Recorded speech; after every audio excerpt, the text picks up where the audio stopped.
Well, hello, EC leaders. Hey, thanks for taking a couple of minutes to read through the EC leader and to click on the link and listen to my heart today. I want to talk to you about the world in which we live. It's a hot mess, right? Russia, Ukraine, China, Taiwan, Israel, Hezbollah, Hamas, recently Bangladesh, and there's more. Here on the home front, we have inflation, economic woes. We have a presidential campaign and political polarization. There seems to be a war on life, on family, on godliness, Christian values. Even in the broader church world, denominations are falling apart, dividing and fighting, and it seems like, evangelicalism is in a crisis because we don't know who we are or what we believe. And now you have to deal with all that. Plus, you have the responsibilities of your ministry, your church, your community, your family.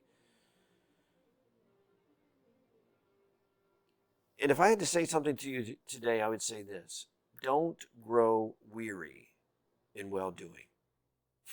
Now, I know you've heard that verse a lot, Galatians 6:9. And the obvious question is, how? How do we not grow weary in well-doing, especially in this hot mess in which we live? And the answer is illustrated before us if, like me, you're kind of following the Olympics. Think about an athlete. An athlete's life is characterized by practice, practice, practice. Now, in the Christian world, we call that discipline. Spiritual disciplines. We call it discipleship, learning about Jesus and following after Jesus and trying to live like Jesus. We just call it determination. Paul writes about that in 1 Corinthians 9:25 and 26 about not running aimlessly or competing aimlessly, beating the air, but having a plan. The way to not grow weary, especially in our world, is to practice, practice, practice. To be a practicing Christian, having a plan to spend time with God in His Word by yourself and with other believers, spending time in prayer and fasting by yourself with other believers, times of worship, times of fellowship, times of service where you're using your gifts to help the broader kingdom. And not only being a disciple yourself, but are you bringing someone else along with you? Are you discipling others so they can disciple others? All these things are life-giving. So important if we're going to win this race. So here's my encouragement to you. Before summer slips away and we get into all the busyness, the startups of the fall ministries and Advent and Christmas, would you take a look at your schedule, your life rhythms? Are you going to practice? Do you have times with God in His Word and prayer with other believers in worship and fellowship? Are you using your gifts? Are you bringing someone else along in a discipleship relationship? That's the way we do not grow weary in well-doing. We work hard.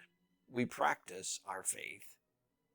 Galatians 6:9 tells us, don't grow weary in well-doing, because at the proper time, we will reap a harvest if we do not give up.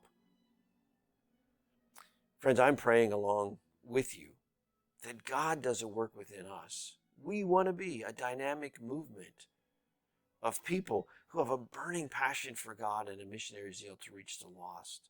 That comes about when we make sure we are going to practice.